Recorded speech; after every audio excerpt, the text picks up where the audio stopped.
सोचकर देखिए, अगर कल सुबह जब आप उठें और संविधान, अदालतें, पुलिस सब गायब हो जाए तो समाज कैसा होगा? क्या जंगल का कानून चलेगा, यानी ताकतवर का राज, या फिर हर कोई अपनी अपनी मर्जी से जिएगा?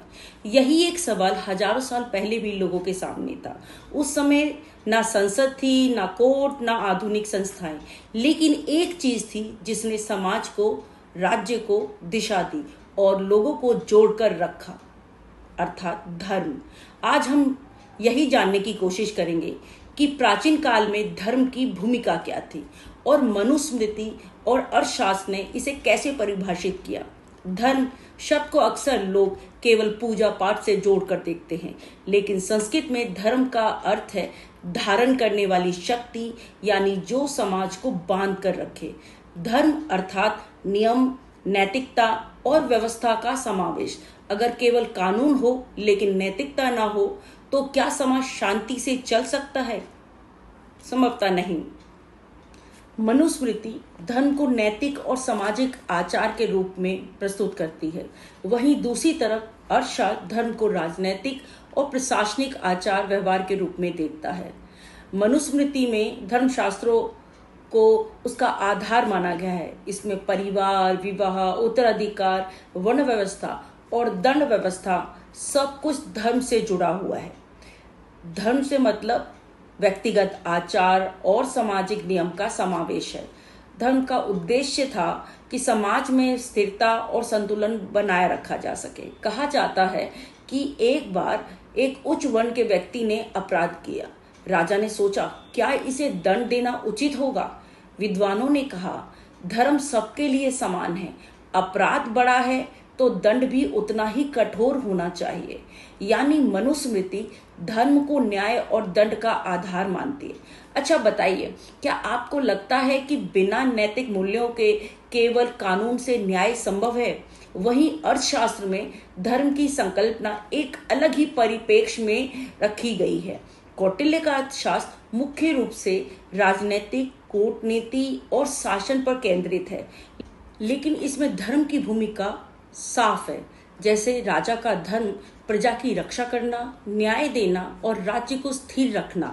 अगर राजा धर्म से हटेगा तो राज्य अस्थिर हो जाएगा। जैसे एक बार चंद्रगुप्त ने चाणक्य से पूछा कि राजा की सबसे बड़ी ताकत क्या होती है? तलवार।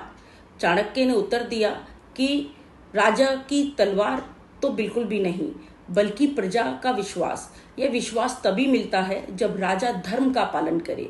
सोचिए, अगर नेता धर्म यानी नैतिकता छोड़कर केवल शक्ति पर शासन करे तो क्या वे लंबे समय तक टिक पाएगा? धर्म समाज और राज्य के मध्य एक सेतु की भांति है।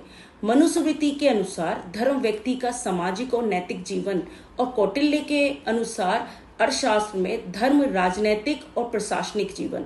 दोनों मिलकर बताते हैं कि धर्म सिर्फ मंदिर या पूजा नहीं है, बल्कि समाज और राज्य को जोड़ने वाली डोर है। आज के समय में आपको क्या लगता है कि धर्म की भूमिका किसने ले रखी है? संविधान, कानून या नैतिकता? आज हमारे पास संविधान है और कानून भी, लेकिन सिद्धांत वही है। समाज को बांधने के लिए नियम और मूल्य चाहिए। धर्म ने प्राचीन भारत को संगठित रखा, जैसे आज संविधान हमें संगठित रखता है। अगर संविधान और कानून ना हो तो क्या केवल नैतिकता यानी धर्म ही हमें जोड़ पाएगा?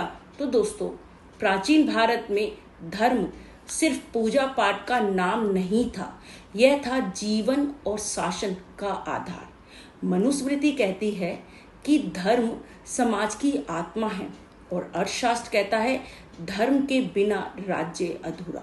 अब सोचिए, अगर हम आज के भारत में धर्म को नैतिकता और न्याय के रूप में समझे तो क्या समाज और राजनीति और भी मजबूत नहीं हो जाएंगे? याद रखिए, धर्म का मतलब है न्याय, नीति और व्यवस्था, और यही है प्राचीन चिंतन की सबसे बड़ी सीख। यदि आपको ये वीडियो पसंद आया हो, इंफॉर्मेटिव लगा हो, तो कमेंट्स जरूर लिखें और लाइक और सब्सक्राइब करना ना भूलें।